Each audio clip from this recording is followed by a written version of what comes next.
अवधूत चिंतन श्री गुरुदेव दत्त श्री स्वामी समर्थ। मी शीतल तुमच्या सगळ्यांचं आपल्या चॅनलमध्ये स्वागत करते आणि याची सुरुवात करते। मंडळींनो, आज आहे गुरुवार, त्यामुळे सर्व स्वामी भक्तांना शुभ गुरुवार, सर्व स्वामी सेविकांना शुभ गुरुवार। चला तर व्हिडिओला सुरुवात करूया। मंडळींनो, तुम्ही आजचा थंबनेल पाहिला असेलच, त्या थंबनेलवरती मी काही समस्या मांडलेल्या आहेत। तर हो, त्या समस्या जर तुमच्याही कुटुंबामध्ये असतील तर त्याच्यावरती मी आज तुम्हाला नेमकं ती समस्या तुमच्या कुटुंबामध्ये का निर्माण होते आहे, ती समस्यामधून तुम्हाला बाहेर पडण्याचा मार्ग का मिळत नाही आहे, त्याबद्दल आजच्या व्हिडिओमध्ये मी तुम्हाला सांगणार आहे। कारण की बहुतांश लोकांना ह्या समस्यांवरती काय करावं, काय उपाय करावा, काय सेवा उपाय पूजा अर्चा करावी ते कळतच नाही। अक्षरशः म्हणते ना मी, या समस्या म्हणजे एक आपल्या आयुष्यामध्ये प्रत्येकाच्या आयुष्यात एखादी समस्या आली, संकट आलं, त्या माणसाला सुधरत नाही की काय करून काय नाही। म्हणजेच काय, जर समजा तुमच्या कुटुंबामध्ये तुम्हाला मी आता समस्या सांगते, ह्या समस्या ज्या ज्या कुटुंबामध्ये उद्भवत असतील, होत असतील, त्यांनी आवर्जून हा व्हिडिओ शेवटपर्यंत पाहावा। मी खरंच सांगेल, आणि जरी नसतील तरी सुद्धा पाहावा, कारण की भविष्य काळामध्ये सुद्धा या समस्या तुमच्या आयुष्यामध्ये उद्भवू शकतात। असं नका समजू की आता काही नाही आहे, सगळं काही व्यवस्थित, असं काही समजू नका। काय समोर वाढून ठेवले आपल्याला माहिती नसतं, त्याच्यामुळे नक्कीच व्हिडिओ पूर्ण बघा, स्किप न करता बघा। तर मंडळींनो, तुमच्याही कुटुंबामध्ये जर अकाली मृत्यू होत असेल, म्हणजे अचानक, म्हणजे एखादी व्यक्ती आज आहे उद्या नाही आहे, अशा काही गोष्टी तुमच्या कुटुंबामध्ये होत असतील, किंवा तुमचं कुटुंब खूप मोठं आहे, म्हणजे म्हणतात ना की आजकाल कुटुंब पद्धतीमध्ये चुलता चुलती जे आहे ते सुद्धा म्हणजे असे अखंड कुटुंब असतं मोठं। जर तुमच्या त्या सगळ्या कुटुंबामध्ये, नातेवाईकांमध्ये जर अकाली मृत्यू होतो आहे, किंवा तुमचा जर काही व्यवसाय असेल, उद्योगधंदा असेल, अचानकप्रमाणे घोटाळा होतो आहे, काही कुठल्या व्यवहारामध्ये काही प्रकारचा घोटाळा झाला असेल किंवा होत आहे सारखा सारखा, ती असेल। नंतर त्याचबरोबर तुमच्या घरामध्ये जी काही धनसंपत्ती आहे त्याची हानी होत असेल, म्हणजे घरामध्ये संपत्ती आहे किंवा तुमचा जमीन जुमला असेल किंवा पैसा अडका प्रॉपर्टी असेल, तिची कुठे ना कुठे नुकसान होत चाललेलं आहे, म्हणजे अक्षरशः म्हणतात ना हानी होत चाललेली असेल, ती समस्या असेल। त्याचबरोबर तुमच्या घरामधील जे काही मुलं आहेत, जे आता योग्य ते शिक्षण घेऊन, व्यवस्थित शिक्षण घेऊन, सगळ्या गोष्टी करून ते वेल एज्युकेटेड आहेत, पण त्यांना नोकरी प्राप्ती होत नाही आहे, नोकरी मिळत नाही आहे, घरीच बसून आहेत, खूप स्ट्रगल करत आहेत, पण तरी सुद्धा नोकरी लागत नाही आहे, भरपूर शिक्षण घेऊन सुद्धा। घरामध्ये अशी मुलं मुली आहेत जे वयात आले आहेत, त्यांचं लग्न जमत नाही आहे, 30-35 ची झालेली आहे त्यांच्या वयाची, तरी सुद्धा त्यांचं लग्न जमत नाही आहे। सर्व गुण संपन्न मुलं मुली तुमच्या घरामध्ये आहेत, पण तरी सुद्धा एखादं स्थळ सांगून येतं, पण ते काही ना काहीतरी कारणास्तव जमत नाही, किंवा जमलं तर ते शेवटपर्यंत ते निभवत नाही, किंवा मुलं मुली भेटतच नाही, लग्नच जमत नाही, अशा काही समस्या असतील। त्याचबरोबर जरी लग्न झाले, सगळ्या गोष्टी झाल्या, तरी घरामधील जोडप्यांना संतान प्राप्तीचं सुख नाही आहे, मुलं बाळ होत नाही आहेत, जरी राहिलं तरी पण ते 2-3 महिन्यामध्ये गर्भपात होतो आहे, किंवा खाली करावं लागत आहे, किंवा खाली होत आहे, अशा काही गोष्टी, अशा काही समस्या तुमच्या कुटुंबात असतील। त्याचबरोबर प्रगतीचा अभाव, म्हणजे घरामध्ये व्यक्ती आहेत, भरपूर काबड कष्ट मेहनत घेत आहेत, पण त्यांच्या जशी त्यांना प्रगती पाहिजे आहे, आपली झाली पाहिजे तशी त्यांची प्रगतीच होत नाही आहे, म्हणजे प्रगतीचे कुठलेच मार्ग त्यांना दिसत नाही आहेत, उलट समस्या दिसत आहेत। त्याचबरोबर जर अजून सुद्धा म्हणजे तुमच्या कुटुंबामध्ये काही असे मुलं मुली आहेत जे वाईट मार्गाला लागले आहेत, म्हणजे कितीही समजवलं, काही केलं तर ते ऐकत नाही आहेत आणि योग्य वळणावरती येत नाही आहेत, सगळं काही करून तुम्ही दमले आहात, अक्षरशः ते वाईट मार्गाला तुम्हाला सांगायला नको की कोणकोणते वाईट मार्ग आहेत, त्या वाईट मार्गाला जर लागले असतील, मुलं असेल, मुली असेल, कोणी सुद्धा असेल, तर ही सुद्धा समस्या असेल, त्याच्यावरती पण आजचा व्हिडिओ मध्ये तुम्हाला उपाय, तोडगा, म्हणजे जे काही आहे ती प्रभावी सेवा आहे, प्रभावी उपाय मी सांगणार आहे। त्याचबरोबर जर अजून एक समस्या म्हणजे काय, जर तुमचं कुटुंब आहे, त्या कुटुंबामधील व्यक्तीमध्ये, म्हणजे सासू सासरे असतील, दीर भावजय असतील, किंवा सासू सुना असतील, भावजय असतील, समजा ज्या कोणी असतील, तुमच्या जावा असतील, कोणी सुद्धा असेल, बहीण भावामध्ये, भावाभावांमध्ये, काका पुतण्यांमध्ये जर काही सततचे वाद कुटुंबामध्ये चालू आहेत, भांडण चालू आहेत, अशा काही समस्या असतील, म्हणजे रोजची उठून काही ना काहीतरी समस्या, काही ना काहीतरी किरकिरी, म्हणजे सकाळी उठल्यापासून ते रात्री झोपेपर्यंत एक ना एक वाद, भांडण, किरकिरी घरामध्ये होणार म्हणजे होणार, अशाही काही समस्या जर तुमच्या कुटुंबामध्ये असतील, तर या सगळ्या समस्यांवरती एकच रामबाण उपाय मी तुम्हाला सांगणार आहे, जो 100% काम करणार आहे। तर तो काय आहे, कसा करायचा ते आता जाणून घेऊया। तर सर्वात प्रथम आता मी तुम्हाला फक्त एकच प्रश्न करेल की आता जे कोणी व्हिडिओ पाहत आहेत किंवा स्वामींची सेवा करत आहेत, त्यांच्यापैकी किती जण तरी आतापर्यंत आपले जी तुमची कुलदेवी आहे, तर कुलदेवीच्या मूळ स्थानावर जाऊन तुम्ही दर्शन घेतलं आहे, तिला 11 अलंकार अर्पण केले आहेत, किंवा तिची ओटी भरली आहे, तिला नैवेद्य अर्पण केला आहे, तिची 21 दिव्यांनी आरती केली आहे, नाक घासून तिची क्षमा याचना केली आहे। किती लोकांनी या गोष्टी केल्या आहेत, नक्कीच मला कमेंट बॉक्समध्ये सांगा। खरं सांगा. कारण की आजकाल एवढं धावपळीचं जग आहे ना, की लोकांना वेळच नाही आहे. ते कसं तरी आपली देवपूजा जी आहे रोजची ती सुद्धा कसं तरी आपली पटपट उरकून घेतात आणि आपापल्या कामाला लागतात, नाहीतर आपापल्या गोष्टींना लागतात, जे काही आहे ते. म्हणजे देवपूजेला, अध्यात्माला खूप कमी महत्त्व देतात. अशी खूप कुटुंब आहेत आणि त्याच कुटुंबाकडे तुम्ही नक्कीच निरखून बघा, की त्याच कुटुंबामध्ये जास्तीत जास्त समस्या ह्या उद्भवलेल्या असतात. म्हणजे एक प्रकार तात्पर्य याचं काय आहे किंवा ज्या घरामध्ये तुमच्या कुलदेवतेची जर सेवा, अर्चा, पूजा, मान-सन्मान वर्षातून एकदा, 3 वर्षातून एकदा होत नसेल, तर त्या कुटुंबामध्ये या सगळ्या समस्या उद्भवणार म्हणजे उद्भवणारच. आता तुम्ही म्हणताल, की "ताई, आम्ही आता गेली कितीतरी वर्ष झालं आम्ही कुलदेवीला गेलो नाही, मान-सन्मान केला नाही, काही गोष्टी केल्या नाही, तरी पण आमचं व्यवस्थित चालू आहे." अशा काही समस्या आमच्या आयुष्यात नाही आहेत. तर त्याचं सुद्धा मी तुम्हाला कारण सांगते. तुमच्या आयुष्यामध्ये अशी काही कुटुंब आहेत, की जे कुलदेवीला जात नाहीत, घरामध्ये कुलदेवीची सेवा करत नाहीत, रोजची फक्त आपली देवपूजा करतात. तर त्या कुटुंबामध्ये कुठलेही प्रश्न नाही आहेत, कुठलीही समस्या नाही आहेत. तर त्यांना मी आवर्जून सांगेल, की काय अशा गोष्टी का तुमच्या आयुष्यात आहेत, काय माहिती का?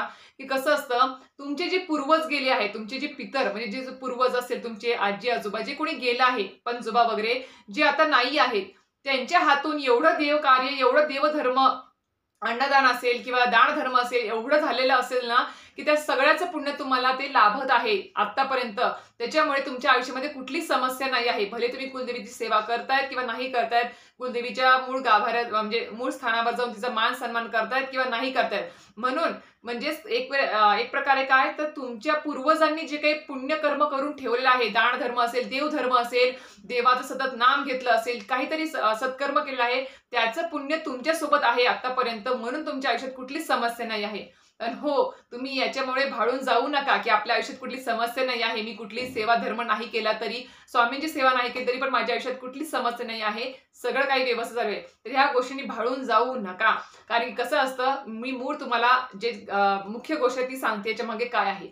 आपल्या मागे आपल्या आयुष्यात जर कुठलीच समस्या नसेल, तर नक्कीच आपल्या पूर्वजांचं काहीतरी आपलं देवधर्म असेल, काय पुण्यकर्म असेल, ते आपल्या पाठीशी असतं. कुलदेवतेची त्यांनी सेवा केलेली असेल, मान-सन्मान केला असेल, सगळ्या गोष्टी त्यांनी केलेल्या असतील, त्याचं पुण्यकर्म आपल्यासोबत असतं. म्हणून आपलं सगळं काही व्यवस्थित चालू आहे, सगळ्या गोष्टी नीट चालू आहेत.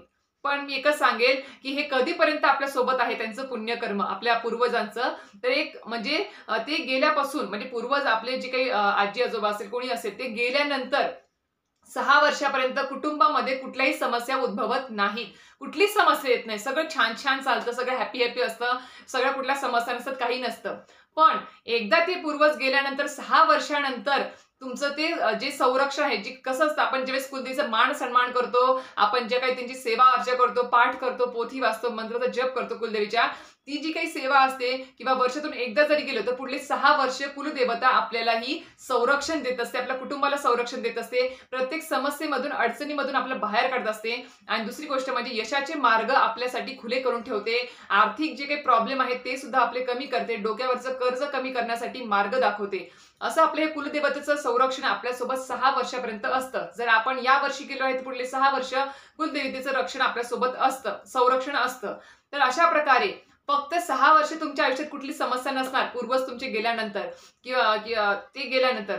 पण एकदा 6 वर्ष संपली तुमची, की नंतर 6 वर्षानंतर तुम्ही अचानकपणे म्हणताल, "अरे, आता अचानक आमचं सगळं काही व्यवस्थित होतं, पण अचानकपणे आमच्या कुटुंबामध्ये ना समस्या सुरू झाल्या, एक विविध प्रकारच्या. म्हणजे लग्नच जमत नाही आहे, मुलं अभ्यासात लक्षच देत नाही आहे, मुलं वाईट वळणावरती चालली आहेत, घरामध्ये म्हणजे अचानक म्हणजे अकाली मृत्यू होतो आहे, घोटाळा होतो आहे आमच्या बिझनेसमध्ये, सगळं काही म्हणजे लॉसच होतो आहे. अशा काही गोष्टी मग ते अचानक घडायला चालू होतात. कारण की तुमच्या पूर्वजांचं जे काही पुण्यकर्म होतं ते संपून जातं एक 6 वर्षापर्यंत आणि त्यानंतर मग तुमच्या आयुष्यामध्ये समस्या येणार म्हणजे येणारच. म्हणूनच मी सांगते आहे, की भाळून जाऊ नका, की आमच्या आयुष्यात कुठली समस्या नाही आहे. आणि हो, ज्यांच्या आयुष्यात या सगळ्या समस्या आता चालू आहे, त्यांना सुद्धा सांगेल, की आजच्या दिवसापासूनच तुम्ही तुमच्या घरामध्ये कुलदेवतेची सेवा चालू करा.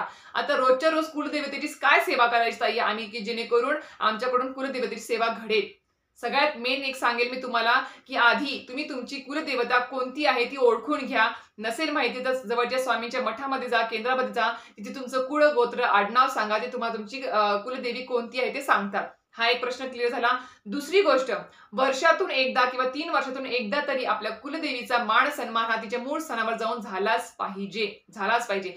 जाऊन फक्त दर्शन घेऊन येणं नाही, तिची ओटी भरणे, अलंकार अर्पण करणे, नैवेद्य दाखवणे, नाक घासणे तिच्या पुढे आणि तिथे गेल्यानंतर एक आपला जो पोथी आहे सगळ्यांना माहिती आहे.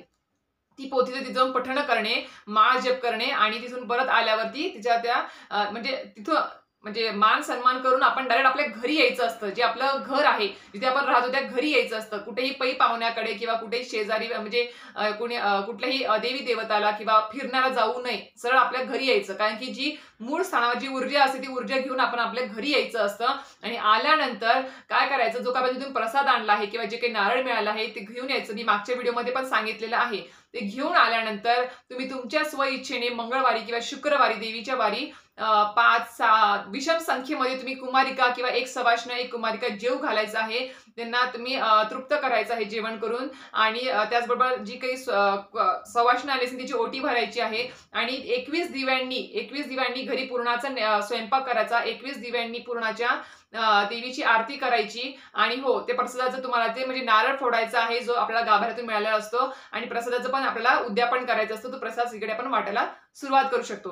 म्हणजे हा झाला कुळाचार जो प्रत्येक वर्षी किंवा 3 वर्षातून एकदा तरी करायचा असतो. ही दुसरी गोष्ट झाली. आता तिसरी गोष्ट, आता ताई आम्ही वर्षातून एकदा जाऊन आलो, मान सन्मान केला, पण आम्हाला रोजच्या रोज कुलदेवतेची सेवा करायची आहे, ती कशी करायची? सगळ्या मी आधी पण खूप याच्यावरती व्हिडिओ केले आहेत. परत एकदा सांगते आहे, जे नवीन जॉईन झालेत आपल्या चॅनलवरती, की नक्कीच तुम्ही दिंडोरी प्रेम स्वामी समर्थ जे केंद्र आहे त्या केंद्रामधून तुम्ही आजच जे स्टॉल असतात तिथे पोथींचे किंवा इतर साहित्यांचे, तिथे ही दुर्गा सप्तशती अतिशय प्रभावशाली ही पोथी आहे. तुमची कुठलीही 3.5 शक्तिपीठांपैकी कुठलीही तुमची देवता असू दे, कुलदेवी असू दे, त्याच्यासाठी फक्त ही एकच पोथी वाचा. ते पूर्ण तुमची जी कोणी कुलदेवता असेल 3.5 शक्तिपीठांपैकी तिचं पुण्य तुम्हाला लाभतं, तिची सेवा तुमच्याकडून होत असते. म्हणून सांगते की ही पोथी आजच तुमच्या घरामध्ये असायलाच पाहिजे. खरं सांगते असायलाच पाहिजे. आणि खंडोबाची जर सेवा करायची असेल तुम्हाला तर नक्कीच तुम्ही घरामध्ये मल्हारी सप्तशती ती सुद्धा ती पोथी भेटून जाते.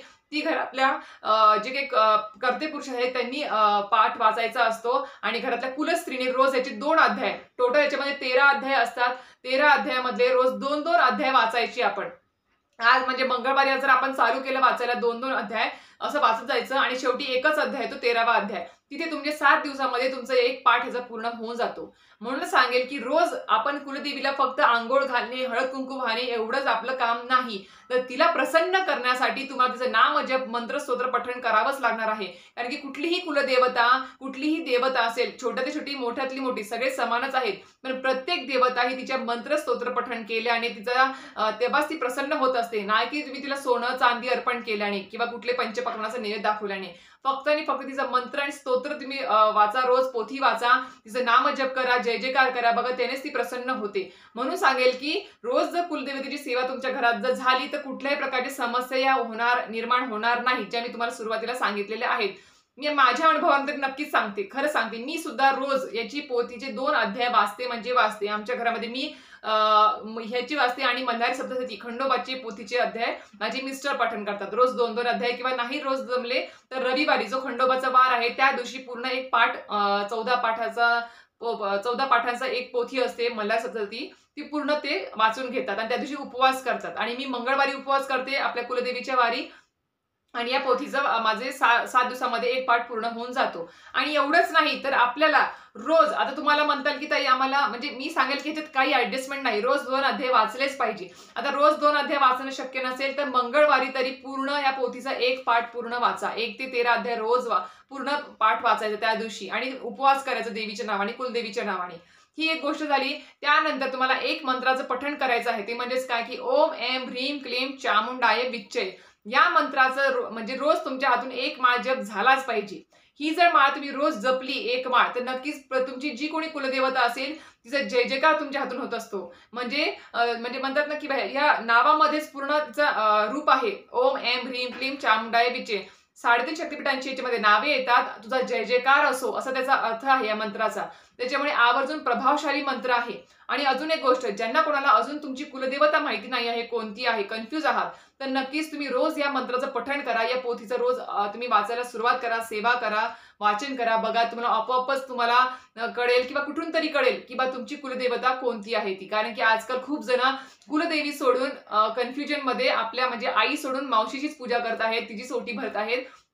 त्याच्यामुळे तुमच्या ज्या काही समस्या आहेत त्या सुटत नाही आहेत. त्याच्यामुळे सगळ्यात महत्त्वाची गोष्ट म्हणजे तुम्ही सरळ तुमच्या दिंडोरीपर्यंत स्वामी केंद्रामध्ये जा जवळच्या, आणि तिथे जाऊन तुम्ही प्रश्नोत्तरामध्ये ही गोष्ट सांगा. ते तुम्हाला मार्गदर्शन करतील. तर अशा प्रकारे तुम्हाला कळालं असेल आजच्या व्हिडिओमध्ये की ज्या काही समस्या मी सांगितलेल्या आहेत तुम्हाला, त्याच्यावरती एकच रामबाण उपाय आहे की ज्या कुटुंबामध्ये या समस्या आहेत त्या कुटुंबामध्ये कुलदेवतेची सेवा नसणे हेच एक मुख्य कारण आहे.